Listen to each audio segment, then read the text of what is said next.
Em 2005 eu comecei a juntar livros para montar um sebo.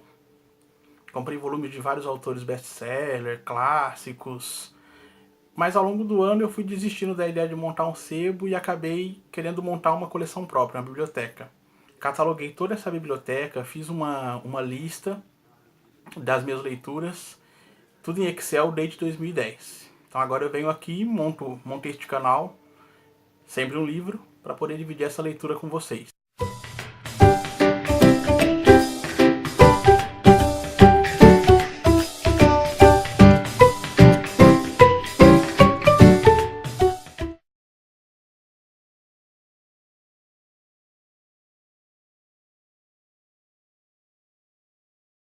Eu vou começar a dividir minha leitura desde 2010, pegando a minha planilha de catálogo de registro das minhas leituras. Então vamos lá.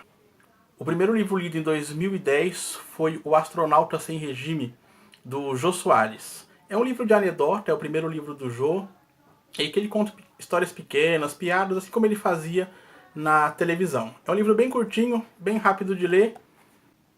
O segundo livro do ano foi Histórias para Aquecer o Coração dos Pais. O Jack Canfield ele fez uma seleção de várias histórias da relação entre pais e filhos. São histórias curtas, entre 2, 3 páginas cada história, falando do relacionamento entre pai e filhos. O próximo livro é A Droga da Obediência, do Pedro Bandeira, um clássico infanto-juvenil aí, do escritor nacional. É a história de alguns jovens que eles começam a desaparecer dos colégios de São Paulo e uma outra turma, conhecida como Os Caras, vão fazer investigações para descobrir por que esses jovens estão desaparecendo dos colégios.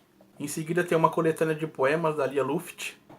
Li também O Fantasma da Meia-Noite, do Sidney Sheldon, um infanto-juvenil. Conta a história de uma família japonesa que vem trabalhar nos Estados Unidos, né? Pai, mãe e 2 filhos, até que uma bela noite, para um dos filhos, aparece um fantasma pedindo ajuda para poder desvendar o crime. E também Encontro com a Morte da Agatha Christie. Nessa história, o detetive famoso, né, tá na maioria dos livros da Agatha Christie, Poirot, ele tá em férias em Jerusalém e uma noite ele tá no apartamento dele quando ele ouve uma frase ao lado, né, umas pessoas discutindo ao lado, dizendo que ela precisa ser morta. Então o Poirot parte para a investigação de uma senhora que é assassinada em Jerusalém. Também li A Perseguição, do Sidney Sheldon. Esse jovem japonês aqui que está correndo na capa vai correr a história inteira, porque os pais dele morrem nos Estados Unidos num acidente aéreo, e ele resolve sair do Japão e ir até os Estados Unidos para desvendar o crime, porém existe alguém tentando matá-lo para roubar toda a sua fortuna. Arthur Conan Doyle, também li Um Estudo em Vermelho, o primeiro livro desse escritor. Gostei bastante do Sherlock Holmes, gostei bastante também da questão do crime, né? Porém, eu achei que o Conan Doyle escreve melhor a parte histórica do livro, que vai lá para o deserto nos Estados Unidos, Mormon, do que em si o assassinato.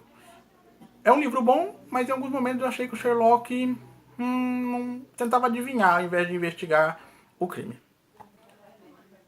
Li também Perdas e Ganhos, da Lia Luft, um ensaio dela sobre as perdas e ganhos ao longo da vida, da velhice. Um livro muito bom. Tem poesias também no meio, ela faz um trabalho muito bem feito. Não se assustem, né, porque eu tinha lido um livro de poesia da Lia Luft e agora eu tô vindo com um de ensaio. É que quando eu começo a ler um escritor, eu quero ler tudo que ele escreveu. Então aqui, Lia Luft. Muito bom esse livro aqui, um ensaio. Li O Fantasma de Clara, da Taylor Caldwell. A Taylor Caldwell é a minha escritora preferida, predileta para mim. Tudo que ela escreve muito bem. Porém, nesse livro aqui, ela tenta fazer um romance policial, né? Uma jovem, a casa tá cheia, ela suspeita de que será assassinada e de repente um fantasma avisa para ela que ela corre perigo. E também é fininho, pequenininho. A escritora ela é famosa por escrever livros imensos. Um dos livros mais famosos dela é Médico de Homens e de Almas. Mas nessa tentativa de fazer um romance policial, ela não foi muito bem. Porque os homens fazem sexo, as mulheres fazem amor, do Alan e da Bárbara Pease. Também um ensaio falando das diferenças entre homem e mulher, mais levado pro lado da comédia do que pro científico. Não gostei muito, mas dá pra você tirar umas boas gargalhadas. Agora passando para a verdade do que a Taylor Caldwell escreve, sempre falando de relações humanas, do bem, do mal, mais do mal do que do bem, né? Ela tem um quê com o mal que eu vou te falar. E ela escreveu O Anjo Mal. Não tem nada a ver com aquele filme do Macaulay Culkin lá, não tem nada a ver com aquele filme. É um livro diferente, mas este menino aqui, ele nasceu sob o signo do mal. Desde muito novinho a gente percebe que ele é maldoso. O livro, na verdade, conta a história de um psicopata. Sem comentários para esse clássico da literatura nacional, Manuel Antônio de Almeida, li Memórias de um Sargento de Milícias, a história do Leonardo, né, nosso primeiro malandro. Uma história muito boa, dando aí um espaço, um destaque enorme para a qualidade da literatura nacional. Mais uma compilação de histórias do Jack Canfield. Agora, histórias para aquecer o coração dos adolescentes. Né? Aqui parte do mesmo princípio de histórias para aquecer o coração dos pais, porém é a relação entre adolescentes, tanto no namoro, quanto com o pai, com a mãe, os relacionamentos familiares ou não dos adolescentes. Também em janeiro, li A Última Grande Lição, do Mitch Albom, o escritor americano. Esse livro aqui, ele é uma história real, é quando o Mitch ele encontra um professor dele, que já se encontra em estado terminal, e ele se propõe, durante 14 visitas, escrever alguns ensinamentos que esse professor dá para ele, que ele vai levar por toda a vida. Mais um da coleção, Histórias para Aquecer o Coração das Mães, parte do mesmo princípio, mas agora o relacionamento entre mãe e filho. Mais um da Taylor Caldwell, encabeçando janeiro, O Pecado de Todos Nós. Livro pequenininho, isso aqui é para você ler em 2 horinhas, mas a história é muito boa. Li também outro livro do Mitch Albom, As 5 Pessoas que Você Encontra no Céu. Este livro aqui é um livro que a minha esposa devorou, está no top 5 dos melhores livros que ela já leu. A história é simples, mas muito boa. É a história do Ed. Ele passa a vida inteira dele num parque de diversões à beira-mar, e ele nunca viu sentido nem para ele estar neste parque, nem em qualquer episódio da vida dele. Até que um dia ele morre, né, aos 83 anos, num acidente no parque. Isso não é spoiler, ele morre nas primeiras páginas. E quando ele passa lá pro outro lado, percorrendo os caminhos depois de morto, ele descobre que ele vai encontrar 5 pessoas que vai explicar toda a vida dele. Então vários eventos que teve na vida dele que ele não conseguiu entender serão explicados. Mas a história é muito boa. Principalmente a parte em que os capítulos começam. Hoje é aniversário do Ed. São acontecimentos cruciais durante os aniversários dele. Mais um livro da Rainha do Crime, Assassinato no Campo de Golfe, também com Poirot e o fiel companheiro dele, o Hussin. Eles vão a uma vila na França para desvendar um crime, pois é encontrado um corpo enterrado no campo de golfe. Então, mais um mistério aí da Agatha Christie. Vão fazer cara feia, vão torcer a cara, mas aqui no Sempre um Livro é sempre um livro mesmo, tem espaço para todo mundo. E eu li também em janeiro, Danielle Steel, Segredos do Passado. É best-seller, é entretenimento, assim como a maioria dos que eu mostrei, mas não deixa de ser uma boa história. Não tem uma escrita rebuscada, culta. A história é bem simples, porém é muito boa. E aqui conta a história de amor entre a Danina, bailarina, e o médico da família imperial russa. Como eu disse, aqui tem espaço para todo mundo. E em janeiro também foi o mês de ler Dan Brown, O Símbolo Perdido. É a continuação, tá? O primeiro livro com o professor Robert é Anjos e Demônios, depois o Código da Vinci e em seguida O Símbolo Perdido. Aqui o mistério todo se passa em Washington.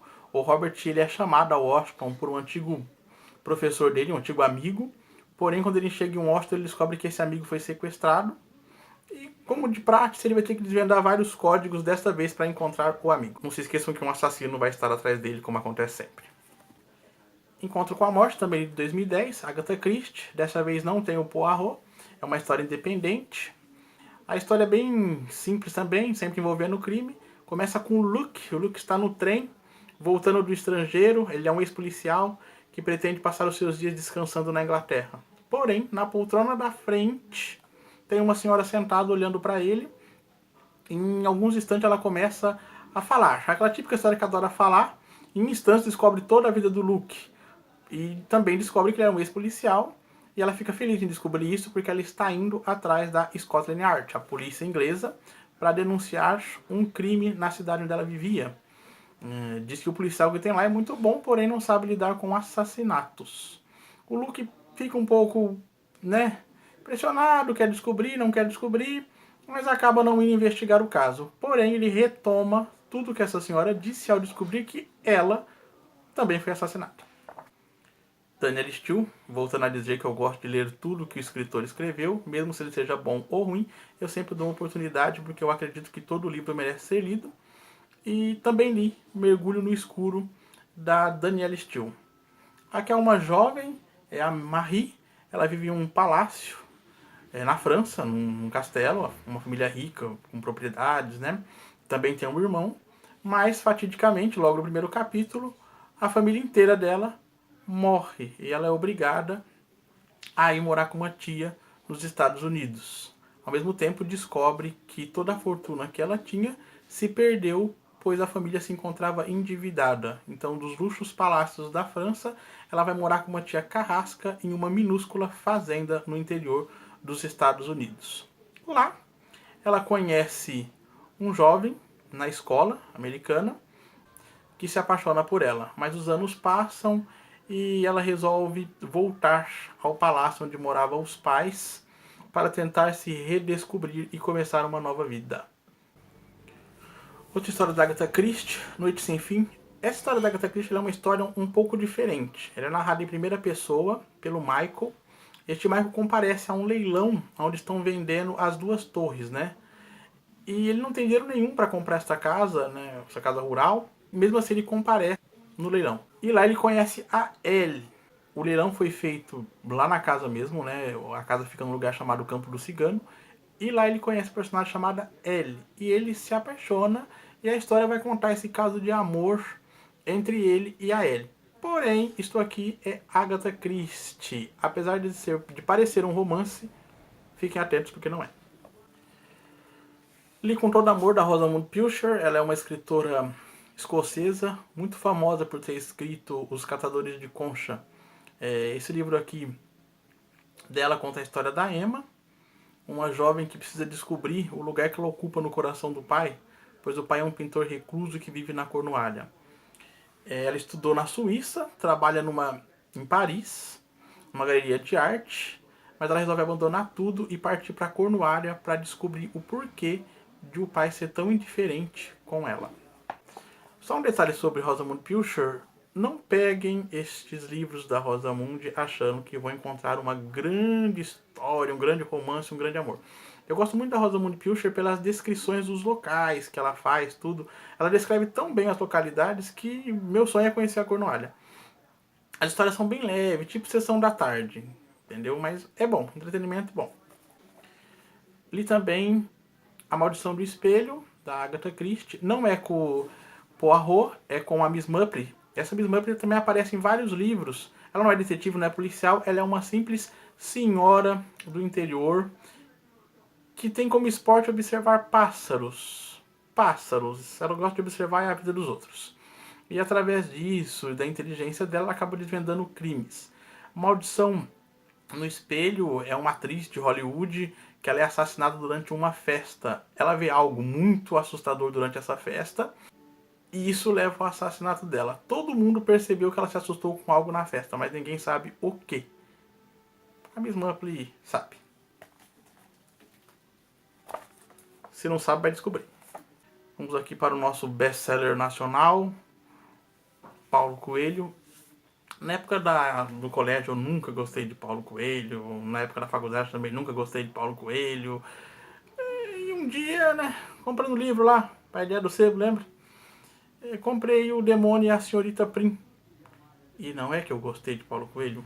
É uma história muito interessante do Demônio e a Senhorita Prim.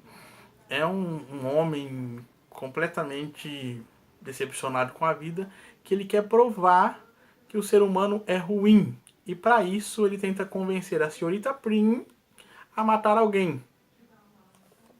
Muito bom. Li também Mistério no Caribe, da Agatha Christie. Mais um, né? Só Agatha Christie. Janeiro foi dominado por Agatha Christie. Acho que o ano todo de 2010 foi dominado por Agatha Christie. Porque quando você vai tentar montar um sebo ou procurar livros, o que você mais encontra é Agatha Christie. Já que eu adoro, ela é muito boa. Li também Mistérios no Caribe, outro livro da Miss Marple. Dessa vez a velhinha está de férias. E conversando com um coronel, esse coronel começa a jogar indiretas de que ele conheceu um assassino e que esse assassino está também no Caribe. Essas revelações do velhinho não passam do segundo capítulo, pois ele é assassinado. E resta a Miss Muffley descobrir quem foi que cometeu esse crime em um lugar paradisíaco. Eu sempre gostei de Manuel Antônio de Almeida, né, o Memória do Sargento de Melícia. O Manuel Antônio de Almeida, ele só escreveu um romance, que é o Memória do Sargento de Melícias, mas ele trabalhou no Correio Mercantil e eu encontrei esse livro, uma coisa rara, né, onde reúne a obra dispersa do Manuel Antônio de Almeida. Esse livro contém crônicas dele pro jornal, também a correspondência com Machado de Assis e outros escritores da época, e no finalzinho do livro vocês também vão encontrar a única peça de teatro que o Manuel Antônio de Almeida escreveu, uma peça de teatro chamada Dois Amores. Então, além de Memória do Sargento de Melícia, todas as outras coisas que o Manuel escreveu se encontram nesse livro. Vou ficando por aqui, o vídeo já ficou muito extenso. Continuo depois, vou colocar a segunda parte do vídeo. Esses foram os livros que eu li em janeiro, fevereiro, março e abril. Quem gostou do vídeo, deixa aí a sua curtida. E se quiserem que eu faça alguma resenha mais elaborada de qualquer um desses livros, basta pedir nos comentários.